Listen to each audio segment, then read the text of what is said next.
Hello everyone, good morning, Radhe Radhe, जय श्री श्याम। दोस्तों, स्वागत है आप सभी का थ्रोन एजुकेशन यूट्यूब चैनल पे। सभी कैसे हैं? उम्मीद करते हैं सब बहुत ही अच्छे होंगे। सभी की तैयारी ज़बरदस्त चल रही होगी। अपनी क्लासें भी रेगुलर आ रही हैं समय समय पे।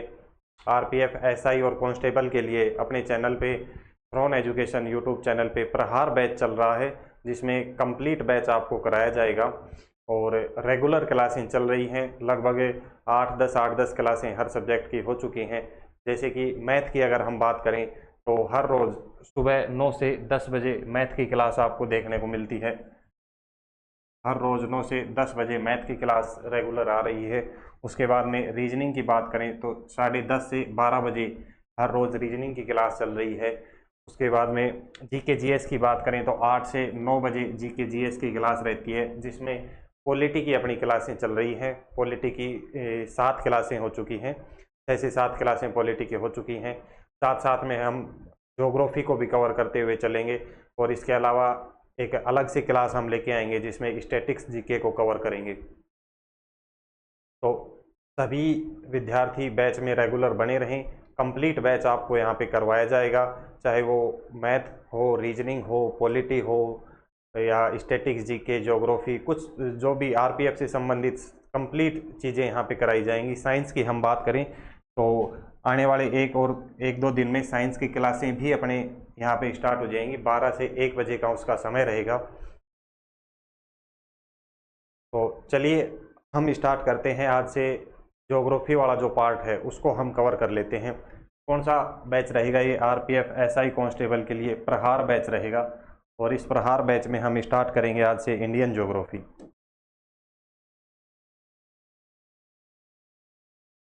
हम स्टार्ट करेंगे भूगोल। यहाँ पे भूगोल की हम बात करें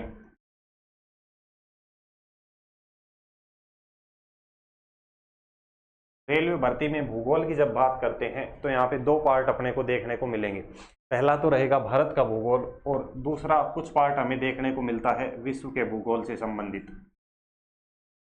एक तो हम यहाँ पे पढ़ेंगे भारत का भूगोल, भारत का भूगोल, और एक दूसरा पार्ट हमें यहाँ पे पढ़ना होगा विश्व का भूगोल।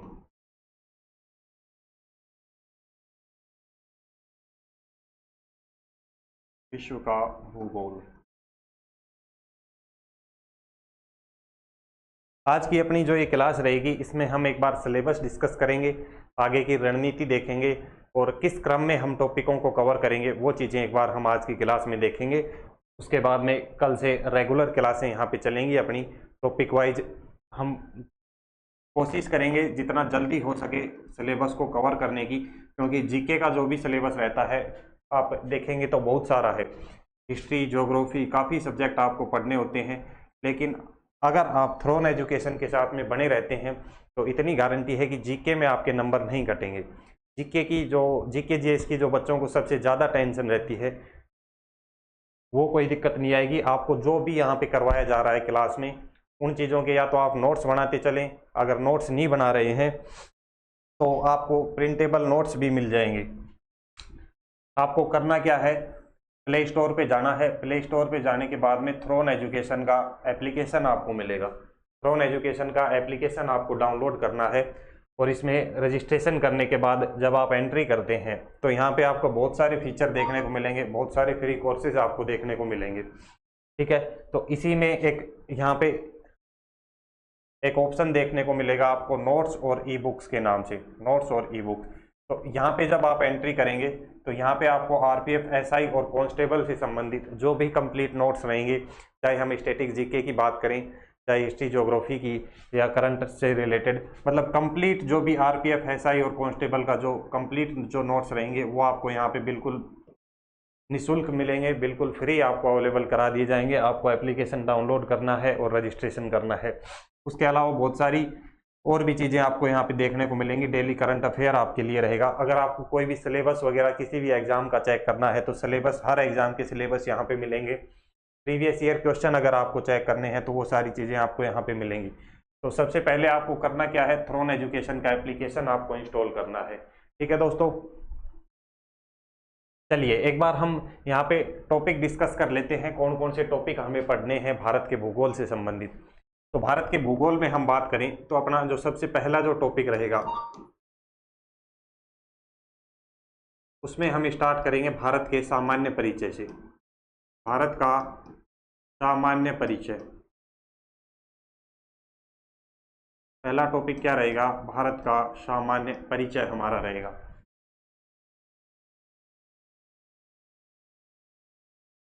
उसके बाद में दूसरा जो हमें टॉपिक पढ़ना है वो हमें पढ़ने हैं भारत के भौतिक प्रदेश। भारत के भौतिक प्रदेश हम पढ़ेंगे, भौतिक प्रदेश हमें पढ़ने हैं। भौतिक प्रदेश के बाद में हमारा जो नेक्स्ट टॉपिक आएगा वो क्या आएगी? भारत की जलवायु। भारत की जलवायु हम पढ़ेंगे।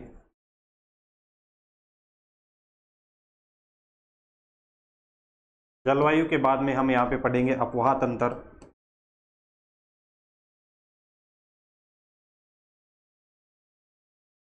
ये जैसे मेन टॉपिक हैं। हम बात करें भारत का सामान्य परिचय, तो जब भारत के सामान्य परिचय को हम पढ़ेंगे तो इसमें कुल मिला के छोटे छोटे 4 टॉपिक हमें पढ़ने होते हैं। भारत का नामकरण हो गया, उसके अलावा भारत की स्थिति हो गई, भारत का विस्तार हो गया, भारत क्षेत्रफल हो गया, भारत की जो सीमाएं हो गई, उसके अलावा जो भारत के पड़ोसी देश हैं, वो सारी चीज़ें हम इसी एक टॉपिक में कवर कर लेंगे। किसमें? भारत का सामान्य परिचय में। भौतिक प्रदेश में हम भारत के 5 भौतिक प्रदेश पढ़ेंगे। पर्वतीय प्रदेश हो गया, मैदानी प्रदेश हो गया, उसके अलावा द्वीपीय क्षेत्र हो गया, तटीय मैदान हो गए, वो सारे भौतिक प्रदेशों में आ जाएंगे। उसके अलावा भारत की जलवायु पढ़ेंगे। अपवाह तंत्र में हम 3-4 चीज़ें पढ़ेंगे, नदियाँ पढ़ेंगे, झीलें पढ़ेंगे, प्रमुख सिंचाई परियोजनाएं जो हैं एग्जाम ओरिएंटेड जो भी रहेंगी वो सारी चीज़ें हम यहाँ पे देखेंगे। ठीक है, तो आपको ये कंफ्यूज नहीं होना है। कई सारे बच्चे कमेंट करते हैं कि अपवाह तंत्र सर आपने नदियाँ नहीं लिखवाई, झीलें नहीं लिखवाई। तो नदियाँ, झीलें, जलप्रपात, जो भी जल से संबंधित चीजें आएंगी वो सब हम किस में पढ़ लेंगे? अपवाह तंत्र वाले टॉपिक में कवर करेंगे। उसके बाद में हमारा जो नेक्स्ट टॉपिक यहाँ पे आएगा भारत के भूगोल में, अपवाह तंत्र हो गया। अपवाह तंत्र के बाद में भारत की हम कृषि पढ़ेंगे। सॉरी, कृषि से पहले हम मृदा पढ़ेंगे। मृदा पढ़ेंगे, मृदा के बाद में भारत में हम कृषि पढ़ेंगे। कृषि के बाद में हम उद्योग पढ़ेंगे। उद्योग के बाद में कुछ महत्वपूर्ण खनिज पढ़ेंगे। महत्वपूर्ण खनिज पढ़ेंगे। और लास्ट में 2 टॉपिक हमारे बचते हैं। एक हम पढ़ेंगे खनिज के बाद में कुछ इंपॉर्टेंट परिवहन से संबंधित चीज़ें हैं, परिवहन। और सबसे लास्ट में जो हम पढ़ेंगे वो क्या रहेगा? जनसंख्या रहेगा।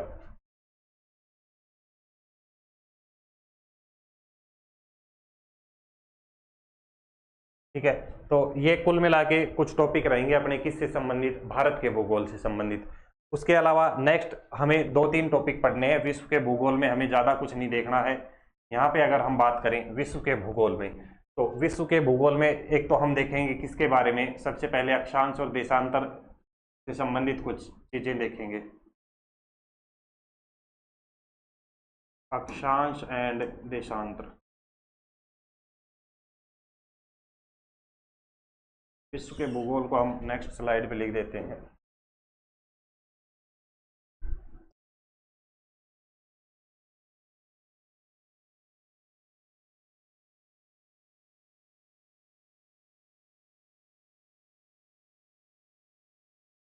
विश्व के भूगोल में 3-4 टॉपिक हमें पढ़ने हैं। एक तो पहले एक बार हम देख लेंगे कौन सा? अक्षांश एवं देशांतर। अक्षांश एवं देशांतर के बाद में एक हमें पढ़ना है जो अक्सर इम्पोर्टेंट रहता है एग्जाम के लिए, सौर मंडल यानी कि ब्रह्मांड से संबंधित चीजें हम देखेंगे। सौर मंडल हम पढ़ेंगे। सौर मंडल के बाद में एक टॉपिक हमारा रहेगा जिसमें हम स्थल मंडल से संबंधित कुछ चीजें पढ़ेंगे।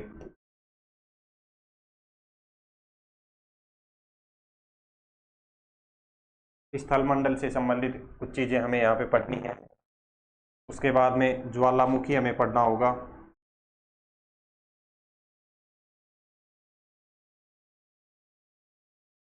ज्वालामुखी के बाद में भूकंप एक हमें पढ़ना है, छोटा सा टॉपिक है, एक क्वेश्चन पूछ लिया जाता है एग्जाम में, भूकंप। और उसके बाद में हम देखेंगे महाद्वीपों से संबंधित कुछ जानकारी।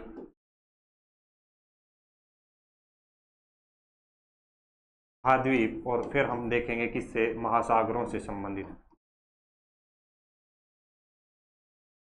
तो ये अपने विश्व के भूगोल में कुछ अपने टॉपिक रहेंगे और ये अपने सिलेबस का क्रम रहेगा। इस क्रम में हम सिलेबस को कवर करते हुए चलेंगे। और यहाँ पे आज का अपना जो पहला टॉपिक हम स्टार्ट कर रहे हैं, पहला चैप्टर जो हमारा रहेगा वो क्या रहेगा, भारत का सामान्य परिचय।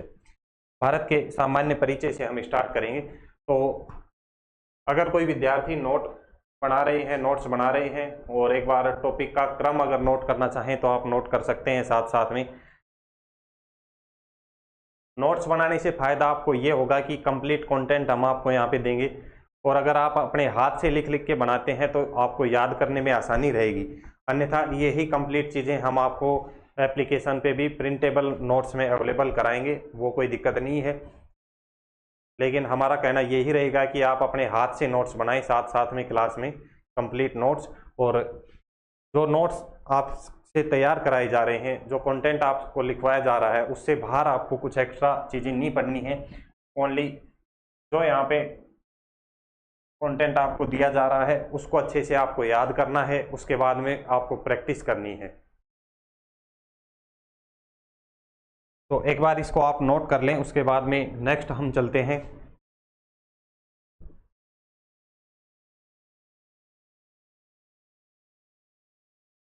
ये एप्लीकेशन आप ज़रूर से डाउनलोड करें, थ्रोन एजुकेशन एप्लीकेशन।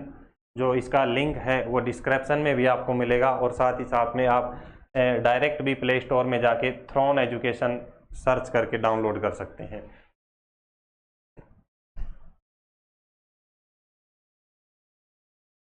अब हम स्टार्ट करते हैं अपना जो पहला चैप्टर रहेगा।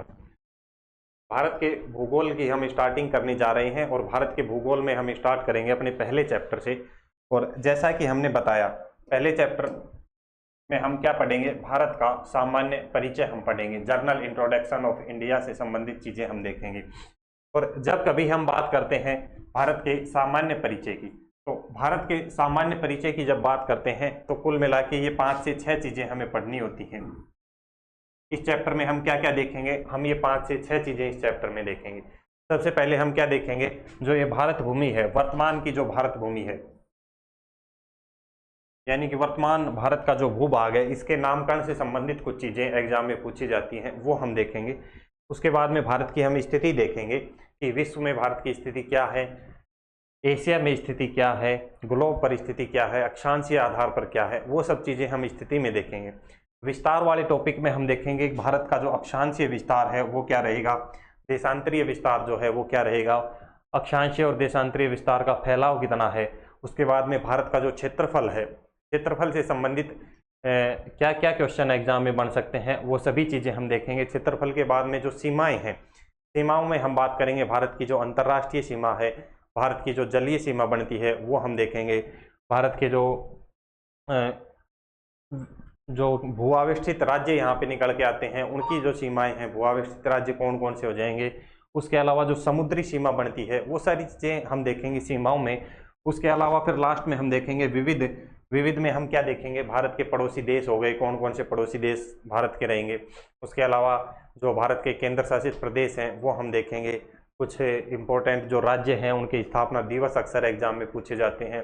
तो वो सारी चीज़ें हम विविध में करेंगे, जो भारत से संबंधित सामान्य जानकारी में है, और जो बच जाते हैं उनको हम विविध में कवर करेंगे। ठीक है, तो सबसे पहले आप हेडिंग डाल लें, भारत का सामान्य परिचय, journal introduction of India, chapter number 1 डाल लें, उसमें हेडिंग डाल लें।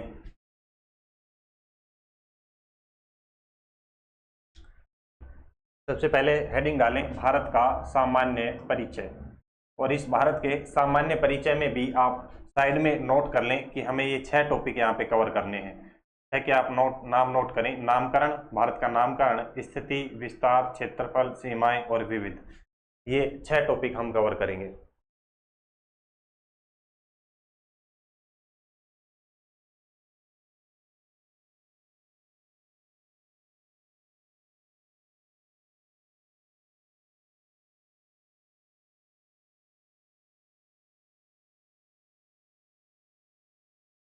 हेडिंग डाल ली।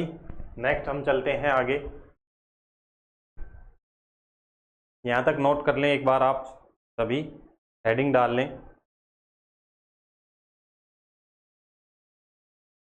चैप्टर का नाम डालने के बाद में सबसे पहले आप हेडिंग डालें भारत का नामकरण। अपनी पहली हेडिंग क्या रहेगी? भारत का नामकरण।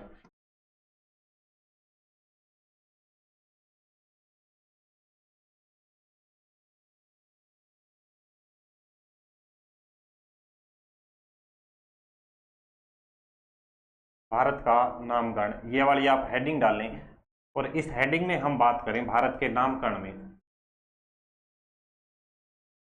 तो वर्तमान जो भारत है, ये आप जो भारत देख रहे हैं, वर्तमान भारत का जो भूभाग है, इसको कुछ अलग अलग नामों से अलग अलग टाइम पीरियड में अलग अलग इसको नाम दिए गए। ठीक है, तो वो नाम हमें यहाँ पे देखने हैं।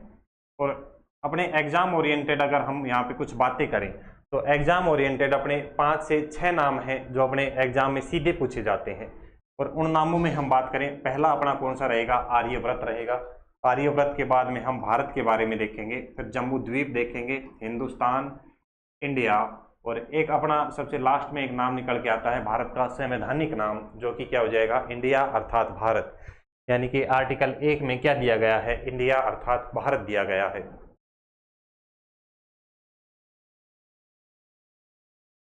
तो आप हेडिंग डालें भारत का नामकरण। और भारत के नामकरण में आपको 5 से 6 नाम पढ़ने हैं, कुल मिला के ये 6 नाम रहेंगे भारत के नामकरण में।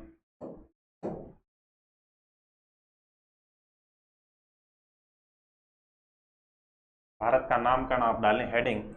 और भारत के नामकरण में भी हम सबसे पहले बात करते हैं किसकी? आर्यव्रत की।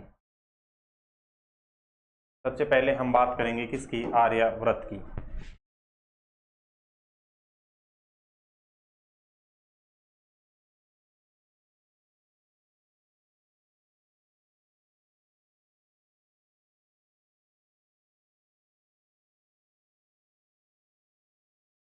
जब ना बात करते हैं हम आर्यव्रत नाम की, तो जो हम वर्तमान जो भारत का मैप देखते हैं, भारत का नक्शा जो हम देख रहे हैं, तो ऋग्वैदिक काल में क्या है? भारत में आर्यों का आगमन होता है।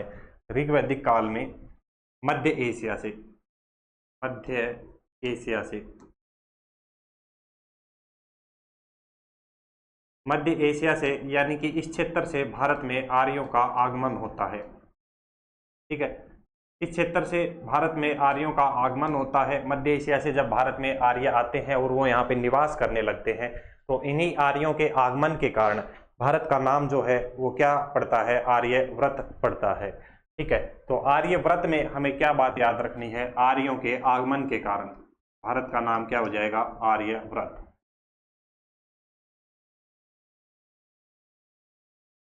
आर्यव्रत नाम कैसे पड़ता है? आर्यों के आगमन के कारण।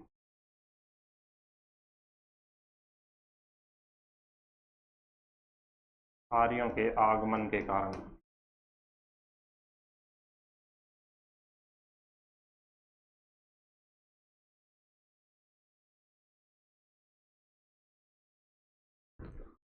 ठीक है, आर्यव्रत के बाद में दूसरा हम बात करते हैं किसकी? भारत की। भारत का जो दूसरा नाम है भारत, ये कैसे पड़ता है? एक बार ये हम नोट करते हैं। आर्यव्रत के बाद में दूसरा हमें नोट करना है भारत। और इस भारत की अगर हम बात करें, तो ऋग्वैदिक काल में ही, वैदिक काल में एक राजा हुआ करते थे। कौन से? एक राजा हुए वैदिक काल में, राजा दुष्यंत। कौन से हुए? राजा दुष्यंत।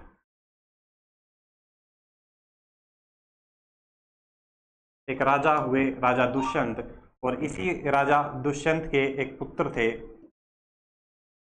इस राजा दुष्यंत के एक पुत्र हुए कौन? राजा भरत। राजा भरत। कौन से राजा भरत रहेंगे ये? वैदिक काल के राजा भरत। इसी राजा भरत के नाम के, इसी राजा भरत के कारण भारत का नाम क्या पड़ता है? भारत या भारत वर्ष पड़ता है। ठीक है, तो भारत से संबंधित पूछा जाए तो आपको क्या याद रखना है? राजा भरत के नाम पे,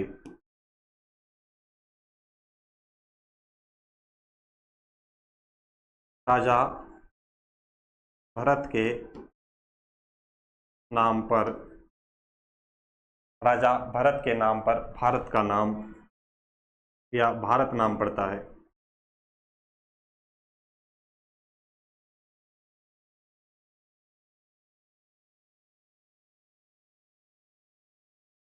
ठीक है दोस्तों, दो अपने नाम हो गए। उसके बाद में एक तीसरा नाम है, कौन सा? जम्बू द्वीप। और बात करें इस जम्बू द्वीप की, तीसरा कौन सा हो जाएगा? जम्बू द्वीप।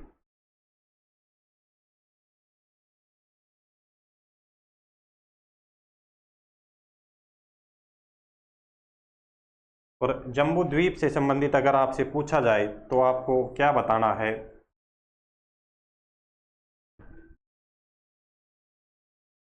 प्राचीन और पौराणिक ग्रंथों में, प्राचीन ग्रंथों में भारत को किस नाम से संबोधित किया जाता है या किस नाम से संबोधित किया गया है? तो वो कौन सा हो जाएगा? जम्बू द्वीप हो जाएगा। तो जम्बू द्वीप में आपको क्या याद रखना है?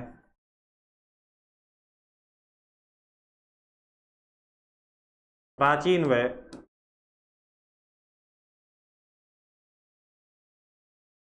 पौराणिक ग्रंथों में,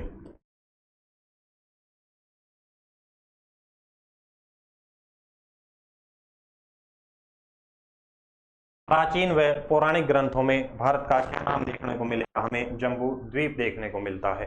ठीक है, तो तीन बातें तो पहले हमें मोटी मोटी ये याद रखनी है, बिल्कुल बेसिक बातें हैं। आर्यव्रत नाम कैसे आएगा? आर्यों के आगमन के कारण।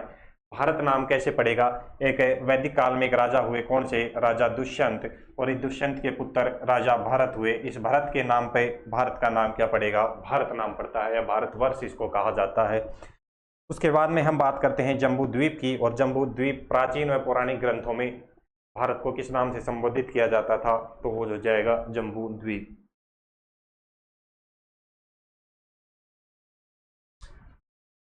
उसके बाद में हम नेक्स्ट बात करते हैं हिंदुस्तान के बारे में। जो अपना एग्जाम में एक क्वेश्चन बनता है, वो क्वेश्चन बनता है हिंदुस्तान से और इंडिया से, और इंडिया अर्थात भारत यानी कि संवैधानिक नाम से। ये अक्सर एग्जाम में सीधे पूछे जाते हैं। तो आप नेक्स्ट नाम डालें 4 नंबर पे हिंदुस्तान।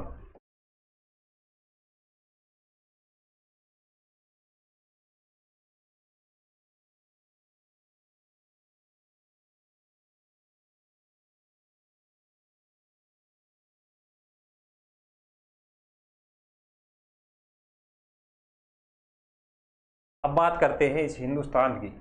ठीक है, तो जब भी आपको हिंदुस्तान नाम याद रखना है, हम यहाँ पे कोशिश ये करेंगे कि हम कंटेंट आपको डिलीवर करेंगे, चीज़ों को समझाएंगे, और साथ साथ में कोशिश ये रहेगी कि जो भी हम आपको यहाँ पे पढ़ा रहे हैं चीज़ें आपको याद हों। ट्रिक के माध्यम से या कुछ भी हम कोई इमेज, पिक्चर या वीडियो दिखा के हम कोशिश करेंगे कि चीज़ें आपको याद रहें और लंबे समय तक एग्जाम टाइम में आपके काम आ सकें।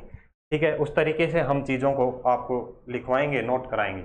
तो हिंदुस्तान नाम अगर आपसे पूछा जाए और इसको याद रखने के लिए आपको एक नाम याद रखना है, क्या? आपको एक नाम याद रखना है, कौन सा? हितेश। आपको ज्योग्राफी कौन पढ़ा रहे हैं? हितेश सर आपको ज्योग्राफी पढ़ा रहे हैं। इस तरीके से आपको नाम याद रखना है, हितेश। ठीक है, उसके बाद में पहले आपको ये नाम याद रखना है, उसके बाद में हम आपको बताएंगे इसका यूज हम कैसे कर सकते हैं। तो हिंदुस्तान के लिए होता क्या है? प्राचीन काल में भारत में एक नदी प्रवाहित होती है इस क्षेत्र में, और ये कौन सी नदी रहेगी? सिंधु नदी। ठीक है, कौन सी नदी रहेगी? सिंधु नदी। सिंधु नदी भारत में प्रवाहित होती है, और इस समय भारत में इस क्षेत्र से ईरानी प्रवेश करते हैं। सिंधु नदी, सिंधु नदी वाले क्षेत्र में कौन प्रवेश करते हैं?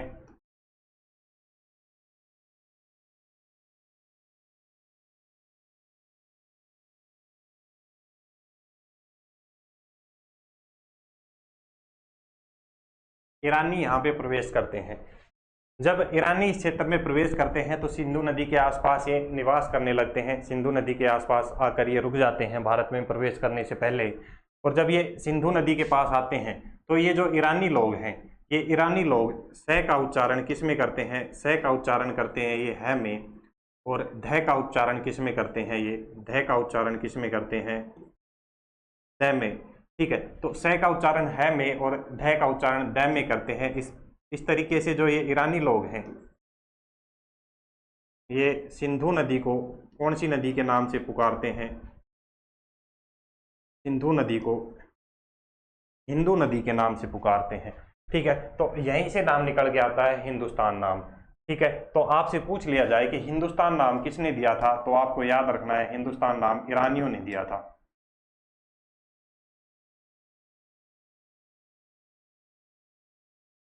हिंदुस्तान नाम किसने दिया था? ईरानियों ने दिया था।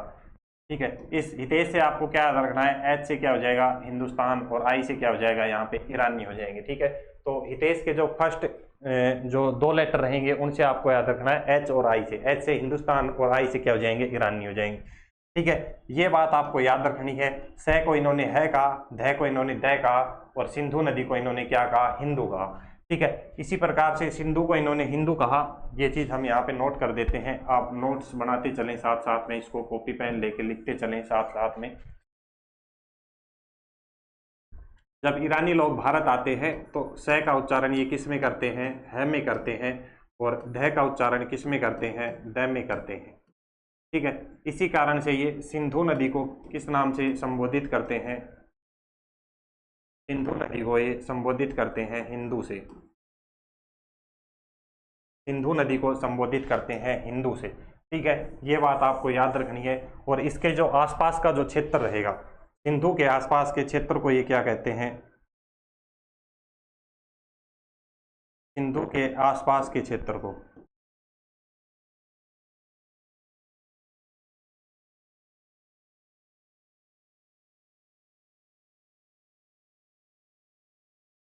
सिंधु के आसपास के क्षेत्र को ये नाम देते हैं क्या? हिंदुस्तान। क्या नाम देंगे? हिंदुस्तान नाम देते हैं। तो इस तरीके से नाम निकल के आता है हिंदुस्तान। ठीक है, तो क्या याद रखना है? हिंदुस्तान नाम ईरानियों ने दिया। उसके बाद में हम नेक्स्ट बात करते हैं, हिंदुस्तान के बाद में हम बात करेंगे इंडिया के बारे में। इंडिया नाम कैसे निकल के आता है उसकी एक बार हम यहाँ पे बात कर लेते हैं। इधर हम बात करते हैं किसकी? इंडिया की।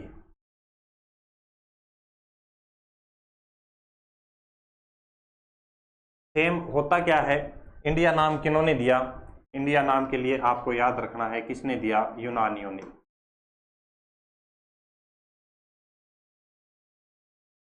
इंडिया नाम कौन देते हैं? यूनानी देते हैं। और यहाँ पे होता क्या है? सेम यही, यूनानी जो लोग हैं वो भारत में प्रवेश करेंगे। कौन से क्षेत्र से? इसी क्षेत्र से भारत में प्रवेश करते हैं। और इस क्षेत्र में पुनः ये नदी मिलेगी इनको, कौन सी? सिंधु नदी। जब ईरानी भारत में प्रवेश करेंगे इस क्षेत्र में सिंधु नदी के आसपास, तो इस सिंधु नदी को क्या नाम देंगे? इंडस नाम देते हैं। सिंधु को क्या नाम देंगे? इंडस। किस नाम से पुकारेंगे? सिंधु को किस नाम से संबोधित करेंगे? इंडस। और इस इंडस के आसपास के क्षेत्र को ये क्या कहेंगे? इंडिया कहेंगे। इंडस के आसपास के क्षेत्र को ये क्या कहेंगे? इंडिया कहेंगे। ठीक है, तो ये याद हमें, ये बात याद रखनी है किससे संबंधित? इंडिया और यूनानियों से संबंधित। इंडिया और यूनानी को याद रखने के लिए आपको क्या याद रखना है? आपको एक वर्ड याद रखना है। कौन सा? आई लव यू के नाम से। क्या हो जाएगा? I love you. आई से आपको क्या याद रखना है? आई से आपको याद रखना है क्या? इंडिया। आई से क्या हो जाएगा? इंडिया। और यू से क्या हो जाएगा? यूनानी। ठीक है, आई से इंडिया हो जाएगी, आई से इंडिया हो जाएगा, और यू से यूनानी। ठीक है, और दूसरा आपको क्या याद रखना है? यूनानियों ने सिंधु को क्या कहा? यूनानियों ने सिंधु नदी को क्या कहा? इंडस नदी कहा। सिंधु नदी को किस नाम से संबोधित किया? इंडस नदी। ठीक है, ये क्वेश्चन सीधा एग्जाम में पूछा जाता है। आपसे पूछ लेंगे कि यूनानी जब भारत में आई तो उन्होंने सिंधु नदी को किस नाम से संबोधित किया था, या सिंधु नदी को क्या कहते थे? तो आपको ये चीज सीधी एग्जाम में पूछी भी गई है, अक्सर कई बार एग्जाम में पूछी गई है। तो क्या याद रखना है? इंडस नदी। और यहाँ के आसपास के क्षेत्र को, सिंधु के आसपास के क्षेत्र को क्या कहा?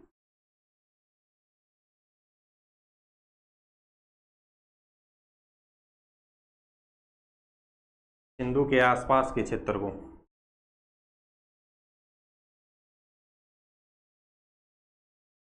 सिंधु के आसपास के क्षेत्र को इंडिया कहा। हिंदू के आसपास के क्षेत्र को क्या नाम दिया इन्होंने? इंडिया नाम दिया। ठीक है,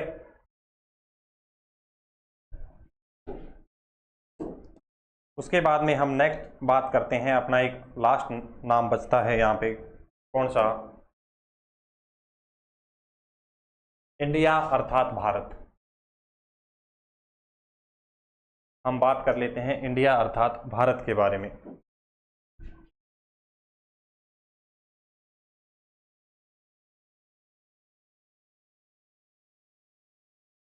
या हम बात करते हैं भारत का संवैधानिक नाम।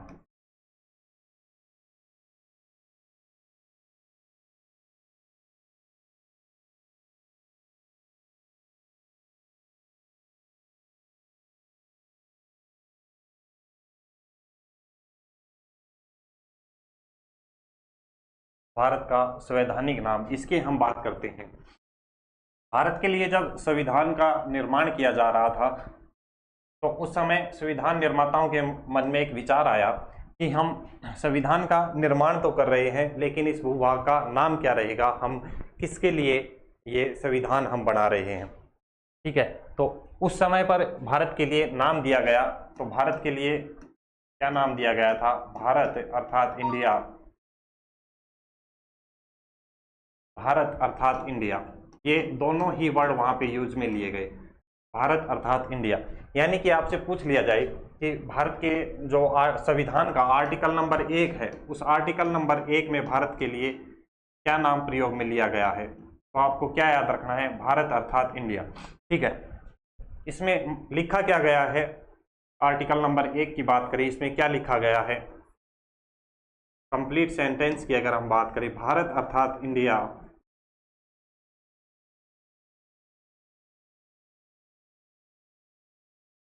भारत अर्थात इंडिया राज्यों का संघ होगा।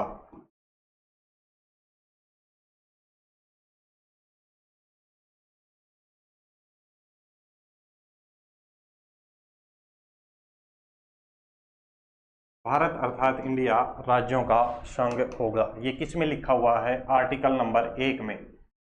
ठीक है, तो ये बात आपको याद रखनी है, किससे संबंधित? आर्टिकल 1 से। या आपसे पूछ लिया जाए कि भारत का जो संवैधानिक नाम है, भारत के संवैधानिक नाम से संबंधित।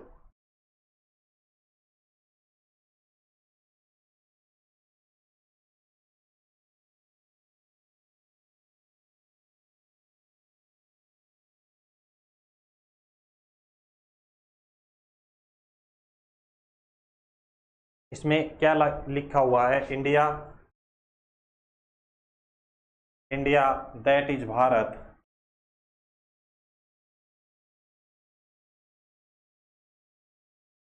India that is Bharat shall be a union of state।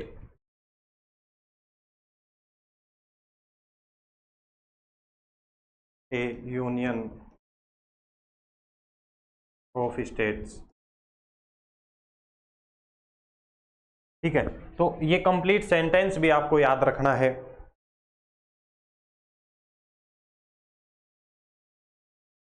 ये कंप्लीट सेंटेंस भी आपको याद रखना है, क्योंकि एग्जाम में कई बार क्या है, सेंटेंस दे दिया जाता है, 4 ऑप्शन आपको दिए जाएंगे, उसमें से पूछेगा आर्टिकल नंबर 1 में निम्न में से दिया गया है। आपको एग्जामिनर क्या करेगा? एक सेंटेंस दे देगा, भारत अर्थात इंडिया राज्यों का संघ होगा, फिर पुनः इसको चेंज कर देगा, इंडिया की जगह भारत और भारत की जगह इंडिया, फिर आपसे पूछेगा इंडिया अर्थात भारत राज्यों का संघ होगा। ठीक है, इस तरीके से ये चेंज करके इसमें कुछ आगे पीछे हेरा फेरी करके आपसे क्वेश्चन यहाँ पे एग्जाम में पूछा जाता है। तो इस चीज में आपको कंफ्यूज नहीं होना है। तो भारत का संवैधानिक नाम क्या हो जाएगा? भारत अर्थात इंडिया राज्यों का संघ होगा। आर्टिकल नंबर 1 में ये मेंशन किया गया है।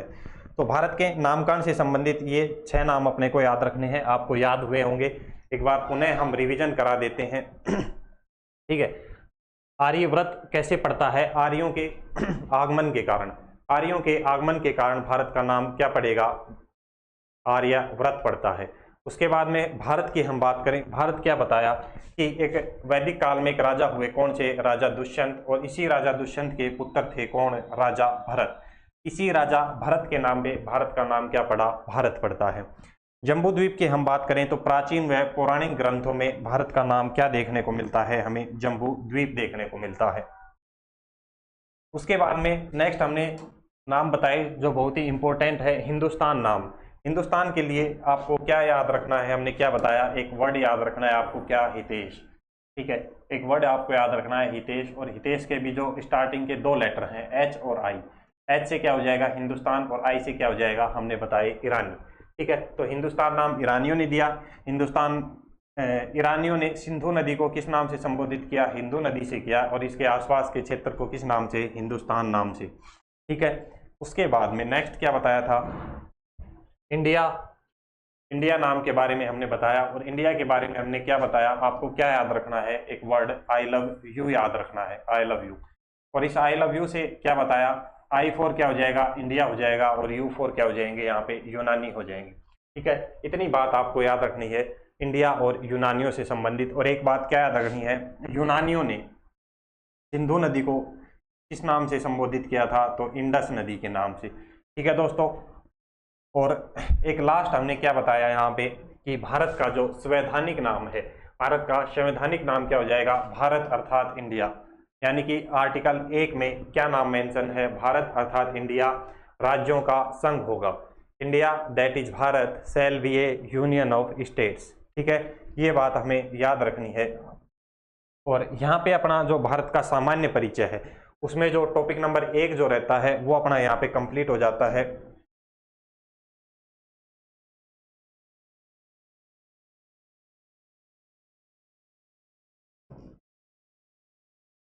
हमने क्या बताया, पहला हमें क्या पढ़ना है, नामकरण यहाँ पे पढ़ना है, और यहाँ पे नामकरण जो है अपना कंप्लीट होता है। नामकरण के बाद में हम बात करते हैं भारत की स्थिति से संबंधित। नेक्स्ट हमारा क्या रहेगा टॉपिक, भारत की स्थिति।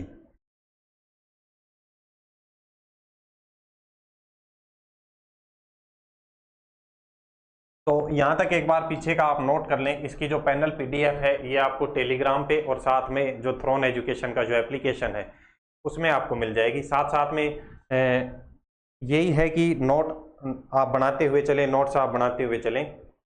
ठीक है, और नेक्स्ट हेडिंग आप डाल लें एक बार, भारत की भौगोलिक स्थिति।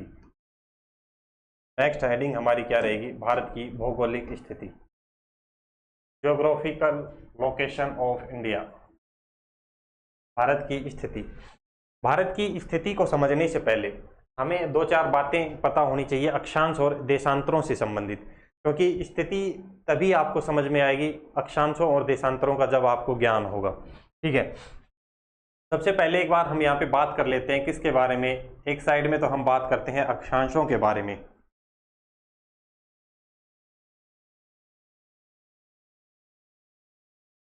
एक साइड में तो हम बात करेंगे किसके बारे में, अक्षांशों के बारे में, और यहाँ पर दूसरी साइड में हम बात करेंगे देशांतरों के बारे में।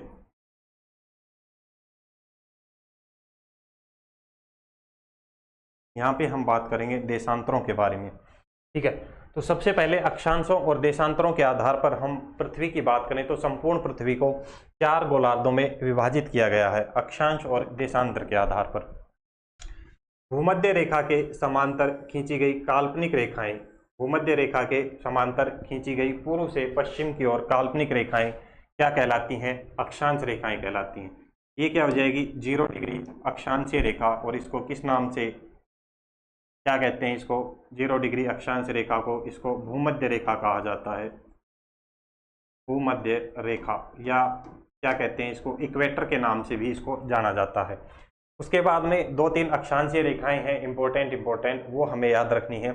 यहाँ पे हम बात करें 0 डिग्री से उत्तर में अगर हम एक बात ये और आपको याद रखनी है कि 0 डिग्री जो भूमध्य रेखा है इससे ऊपर का जो अक्षांश जो बचता है वो क्या कहलाएगा, उत्तरी गोलार्ध कहलाता है, और नीचे का जो बचता है वो क्या कहलाएगा, दक्षिणी गोलार्ध। ये क्या कहलाएगा, दक्षिणी गोलार्ध, और ये यहाँ पे कौन सा हो जाएगा, उत्तरी गोलार्ध।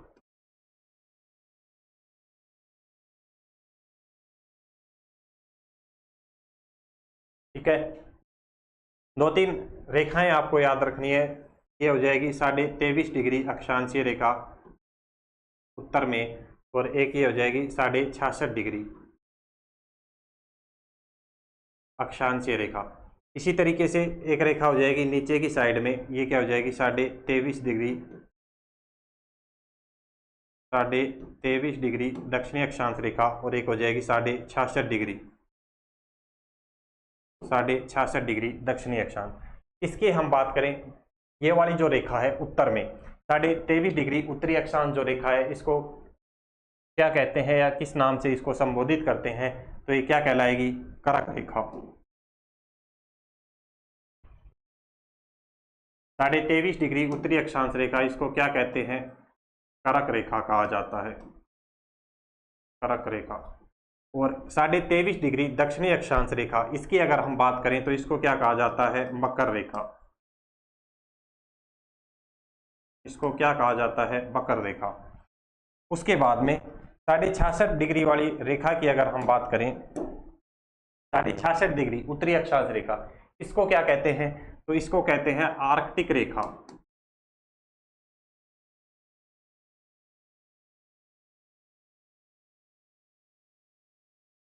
आर्कटिक रेखा, इसको क्या कहते हैं, 66.5 डिग्री उत्तरी अक्षांश रेखा को आर्कटिक रेखा। और नीचे वाली रेखा की हम बात करें 66.5 डिग्री दक्षिणी अक्षांश रेखा, इसको क्या कहते हैं, अंटार्कटिक रेखा। अंटार्कटिक रेखा या अंटार्कटिक व्रत। ठीक है, सबसे पहले तो आपको ये मोटी मोटी 3-4 रेखाएं याद रखनी है। 0 डिग्री अक्षांशीय रेखा को क्या कहेंगे हम, भूमध्य रेखा या इक्वेटर के नाम से इसको जाना जाता है। 23.5 डिग्री उत्तरी अक्षांश रेखा करक रेखा, और 23.5 डिग्री दक्षिणी अक्षांश रेखा क्या हो जाएगी, मकर रेखा हो जाएगी। उसके बाद में 66.5 डिग्री उत्तरी अक्षांश रेखा क्या हो जाएगी, आर्कटिक, और 66.5 डिग्री दक्षिणी अक्षांश क्या हो जाएगी, अंटार्कटिक रेखा। ठीक है, इसके बाद में आपको और क्या याद रखना है, आपसे सीधा एक क्वेश्चन पूछा जाता है कि जो अक्षांशीय रेखाएं हैं, उन अक्षांशीय रेखाओं की संख्या कितनी है और अक्षांशीय बिंदुओं की संख्या कितनी है। यहाँ पे एक आप पॉइंट डाल ले, अक्षांशीय रेखाओं की संख्या।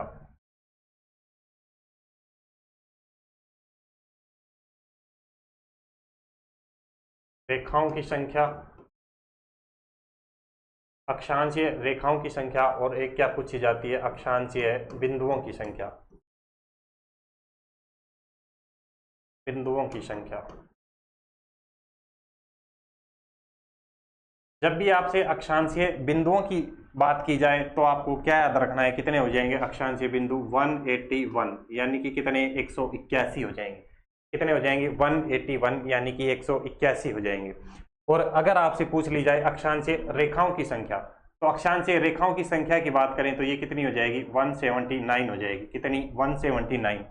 अब ये 181 और 179, इसकी जो कैलकुलेशन है, जो ये दो का यहाँ पे जो डिफरेंस निकल के आता है, दो का अंतर ये निकल के आता है, ये किस तरीके से निकल के आता है, जब भी कभी कोई एक रेखा का निर्माण होगा, ठीक है, किसी भी रेखा के निर्माण के लिए कम से कम 2 बिंदुओं का होना आवश्यक होता है। ठीक है, ये बात पहले आपको पता होगी। ठीक है, 2 बिंदुओं का होना आवश्यक है। लेकिन जब अक्षांशीय रेखाओं की हम बात करते हैं तो उत्तरी गोलार्ध का सबसे अंतिम बिंदु और दक्षिणी गोलार्ध का जो सबसे अंतिम बिंदु बचता है, ये दोनों बिंदु ओनली बिंदु स्वरूप में रह जाते हैं। इनके पास में कोई एक युग्म नहीं बचता है, कोई एक पैरेलल एक जोड़ा नहीं बनता है जिससे किसी रेखा का निर्माण हो पाए। ठीक है, इसी कारण से क्या है, रेखाओं की संख्या 2 कम हो जाती है और बिंदुओं की संख्या क्या है, 2 अधिक हो जाती है। तो इसमें आपको कभी कंफ्यूज नहीं होना है। रेखाओं की संख्या 179 और बिंदुओं की संख्या कितनी हो जाएगी, अक्षांशीय बिंदुओं की संख्या 181 हो जाएगी। ठीक है, दूसरी ओर इस साइड में हम बात करते हैं किसके, देशांतरीय रेखाओं से संबंधित। ये जो रहेगी 0 डिग्री देशांतर रेखा, इसको किस नाम से जाना जाता है, 0 डिग्री देशांतर रेखा को, इसको हम कहते हैं ग्रीनविच रेखा।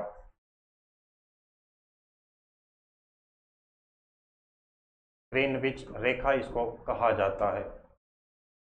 कौन सी हो जाएगी, ग्रीनविच रेखा हो जाएगी। कौन सी, 0 डिग्री देशांतर रेखा। ठीक है, तो देशांतर रेखाओं में ज्यादा कुछ याद हमें नहीं रखना है। एक बात कौन सी, ग्रीनविच रेखा। एक दूसरी बात हमें क्या याद रखनी है, 0 डिग्री ग्रीनविच रेखा और यानी कि 0 डिग्री देशांतर रेखा प्लस में 0 डिग्री अक्षांश रेखा एक दूसरे को कौन से महासागर में काटती है, 0 डिग्री अक्षांश रेखा।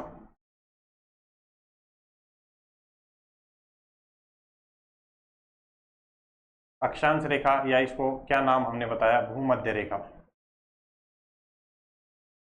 भूमध्य रेखा। ठीक है, ये एक बार क्वेश्चन आपसे पूछ लिया जाता है एग्जाम में, और पूछा भी गया है कि ये दोनों रेखाएं आपस में कौन से महासागर में काटती हैं। तो आपको किसी को पता हो तो एक बार आप कमेंट कर दें, जवाब दें।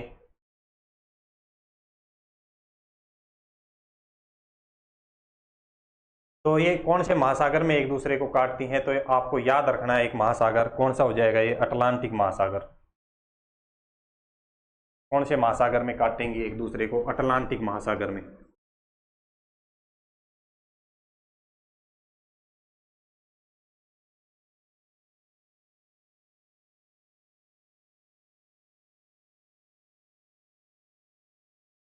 कौन से महासागर में एक दूसरे को प्रतिच्छेद करेंगी, अटलांटिक महासागर में। या यूं पूछ लिया जाए कि दोनों रेखाएं कौन से महासागर में मिलती हैं, तो अटलांटिक महासागर में। या घुमा के ये पूछ लिया जाए कि ग्रीनविच रेखा कौन से महासागर से गुजरती है, तो ये आपको याद रखना है कुल मिला के अटलांटिक महासागर में। उसके अलावा एक बात और आपको याद रखनी है,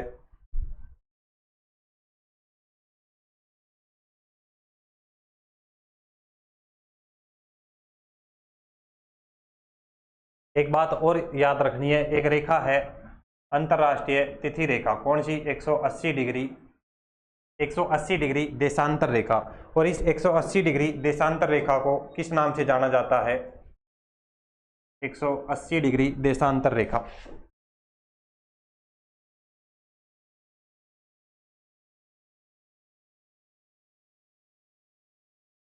एक 180 डिग्री देशांतर रेखा,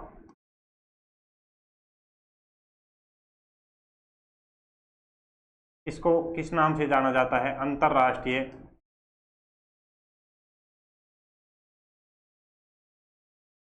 तिथि रेखा के नाम से इसको जाना जाता है।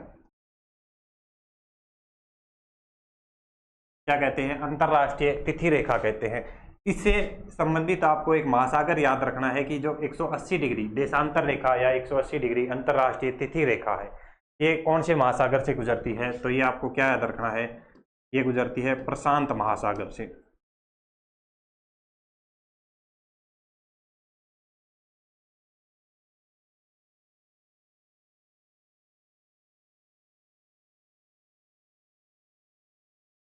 कौन से महासागर से ये गुजरेगी, प्रशांत महासागर से। ठीक है, ये बात आपको याद रखनी है, प्रशांत महासागर से ये रेखा गुजरती है।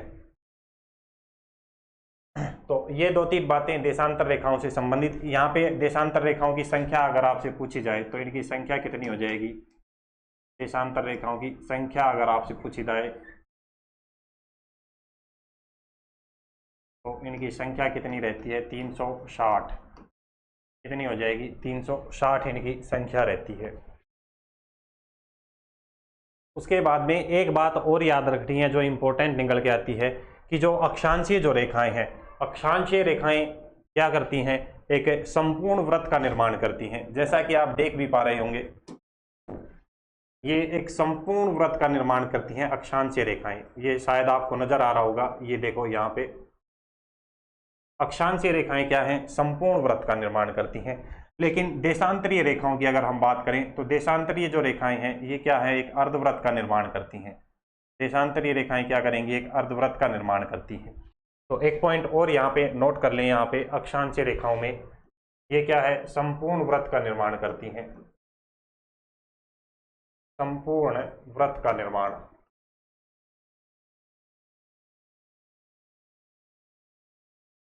ठीक है, और इधर दूसरी साइड देशांतर रेखाओं में भी ये पॉइंट नोट करें, ये क्या करती है, अर्धवृत्त का निर्माण।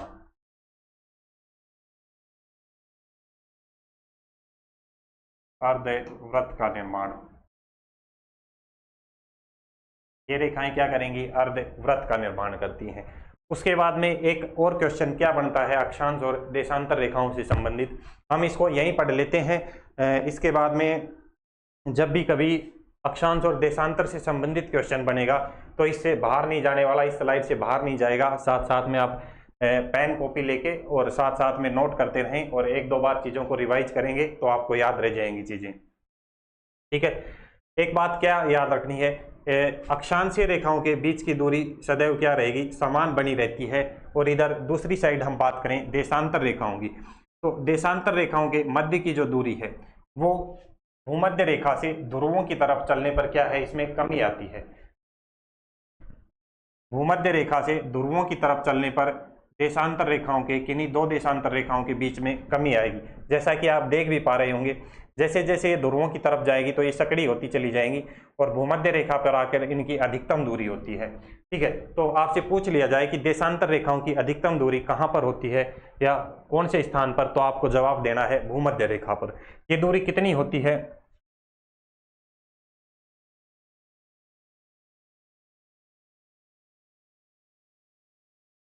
तो ये पता है कि आपको कितनी होती है?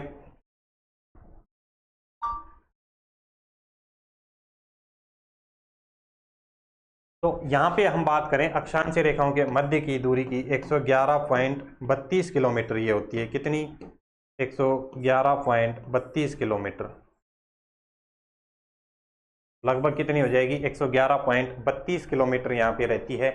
और दूसरी ओर देशांतरीय रेखाओं के मध्य की दूरी की अगर हम बात करें तो देशांतर रेखाओं के मध्य कितनी दूरी रहेगी, एक बार आप बता दें, आपने अगर पढ़ा है तो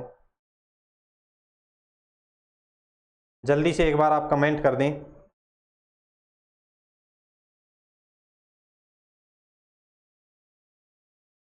फटाफट करें एक बार कमेंट।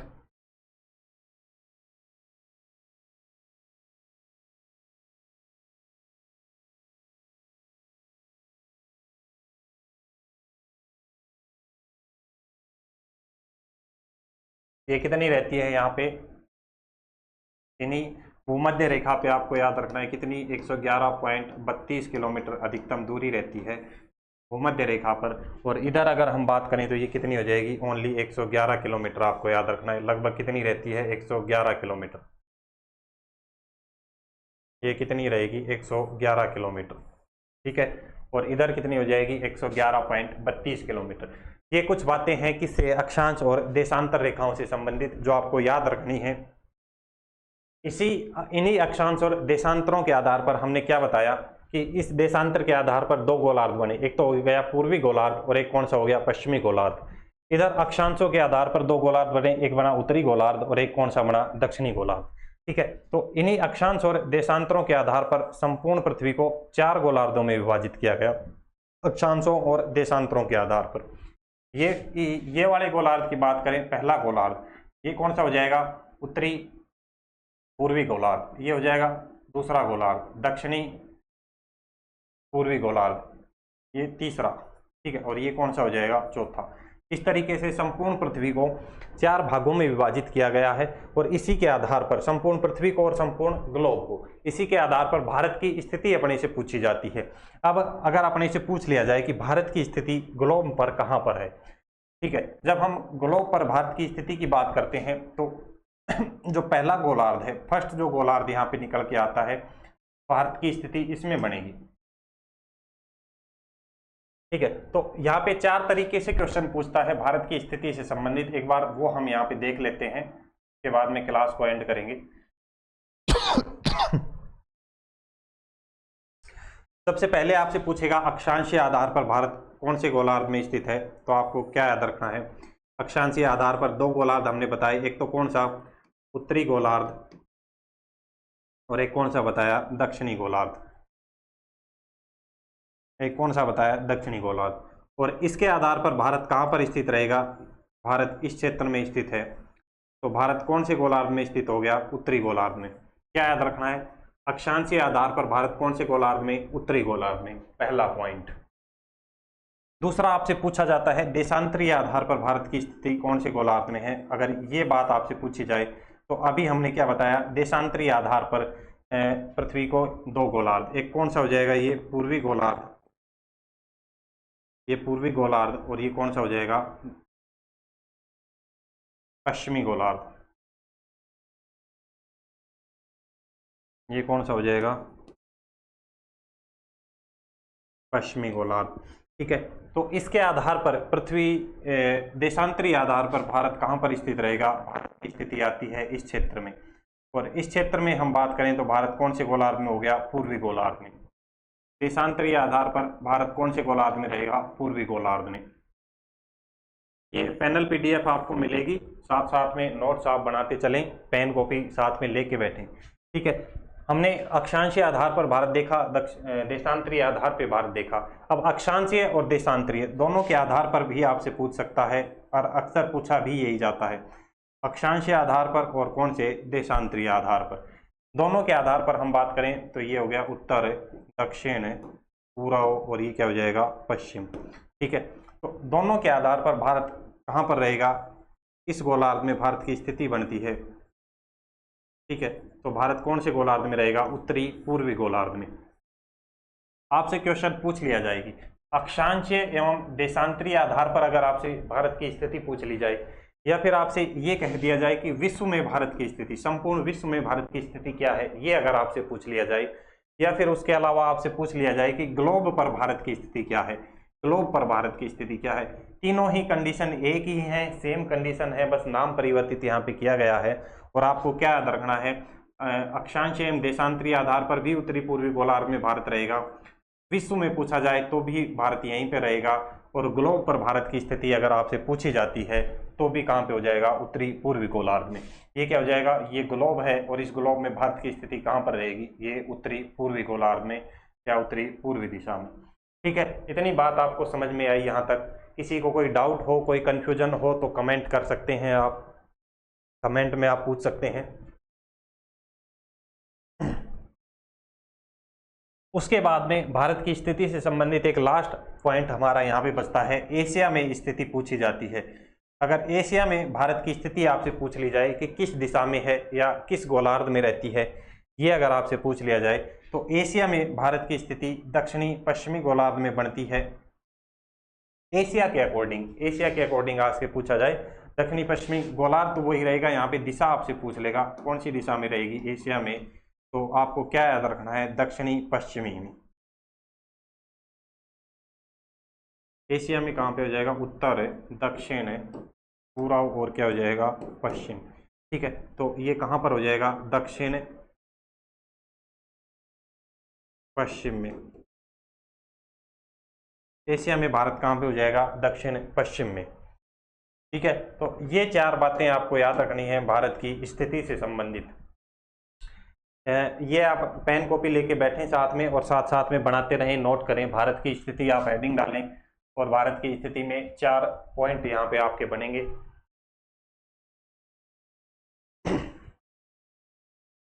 स्थिति के बाद में नेक्स्ट हम टॉपिक पढ़ेंगे भारत के विस्तार से संबंधित, और वो चर्चा हम करेंगे नेक्स्ट क्लास में। अभी के लिए एक बार ये हम रिवाइज आपको करा देते हैं, इसका एक बार रिवीजन कर लेते हैं। अभी तक हमने क्या क्या चीजें पढ़ी, एक बार स्टार्टिंग से आज की क्लास में। सबसे पहले आज की क्लास में हमने टाइम टेबल के बारे में बताया कि अपना प्रहार बैच यहाँ पे कंटिन्यू चल रहा है, जिसमें अपनी जीके जीएस की क्लास जो है सुबह मॉर्निंग में 8 से 9 बजे रेगुलर रहेगी, 9 से 10 अपना मैथ रहेगा, 10:30 से 12 बजे रीजनिंग रहेगी, और 1-2 दिन में 12 से 1 बजे साइंस अपनी स्टार्ट यहाँ पे हो जाएगी। ठीक है, उसके बाद में हमने सिलेबस डिस्कस किया था कि हमें भारत का भूगोल पढ़ना है और कौन सा विश्व का भूगोल पढ़ना है। ठीक है, भारत के भूगोल में हमने क्या बताया, कुछ टॉपिक हमने नोट करवाए, ये हम पढ़ेंगे, इसी क्रम में हम चीजों को पढ़ेंगे।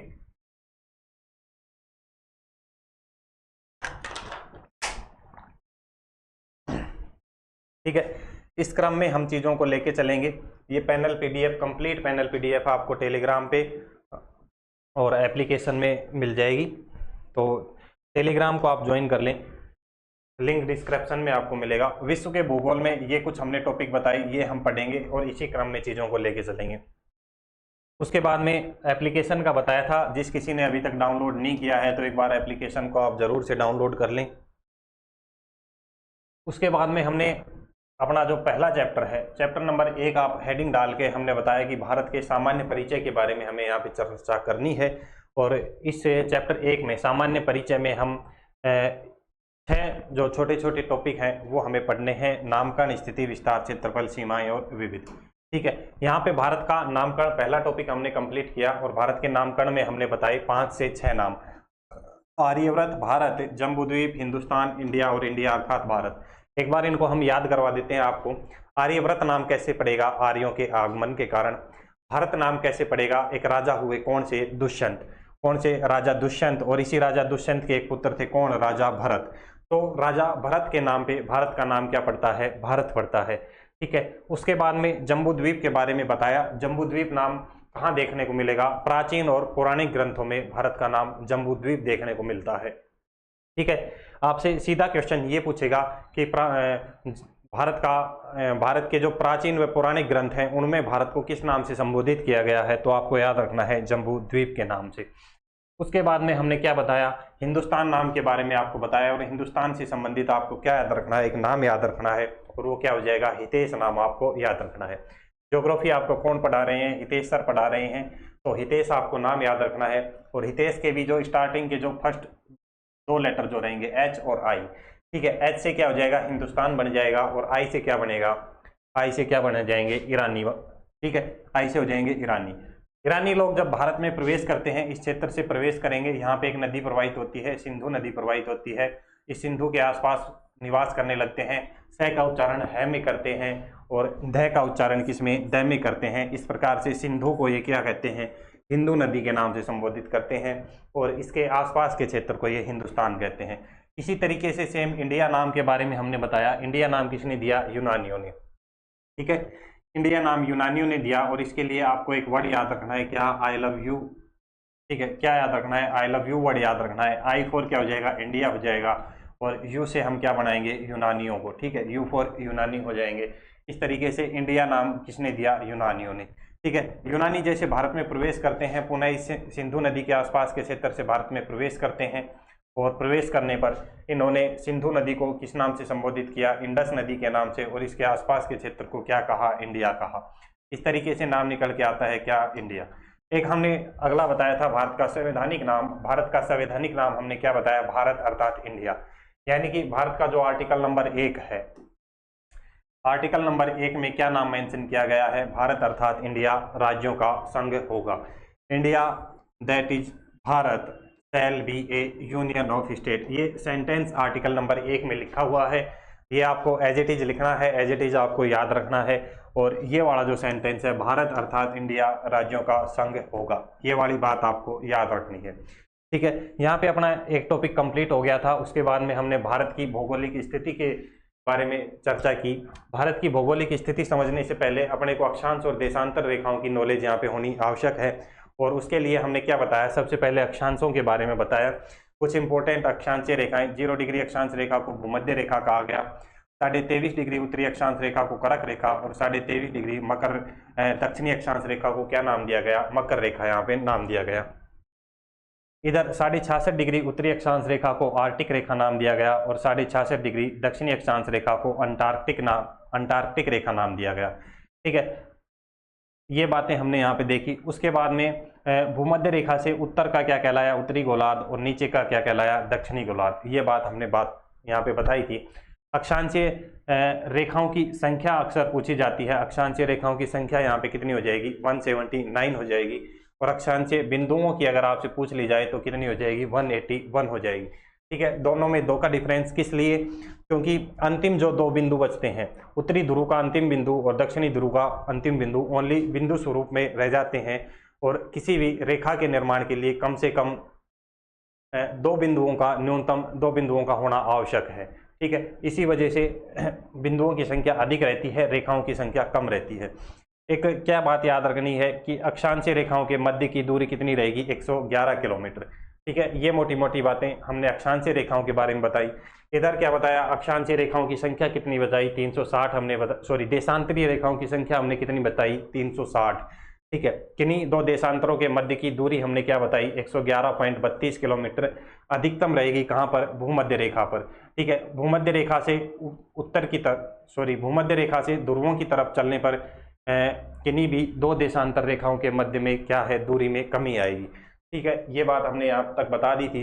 एक बताइए सबसे पहले 0 डिग्री ग्रीनविच रेखा या 0 डिग्री देशांतर रेखा, और प्लस में 0 डिग्री भूमध्य रेखा यानी कि 0 डिग्री अक्षांश रेखा। ये दोनों रेखाएं एक दूसरे को आपस में कहाँ पे काटती हैं? तो हमें क्या याद रखना है? अटलांटिक महासागर में एक दूसरे को काटती हैं। और एक हमने बताया 180 डिग्री देशांतर रेखा यानी कि अंतर्राष्ट्रीय तिथि रेखा के बारे में। ये कौन से महासागर से गुजरती है, तो इसके बारे में हमने क्या बताया, प्रशांत महासागर से ये रेखा गुजरती है। ये बातें हमने देशांतर रेखाओं के बारे में बताई।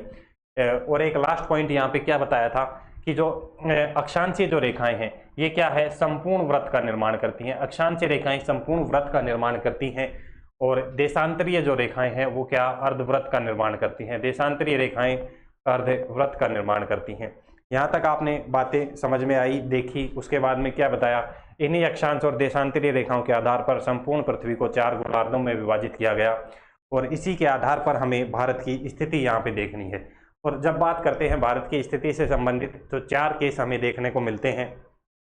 एक पूछा जाता है अक्षांशीय आधार पर, तो अक्षांशीय आधार पर भारत कहाँ पर रहेगा, उत्तरी गोलार्ध में स्थित है।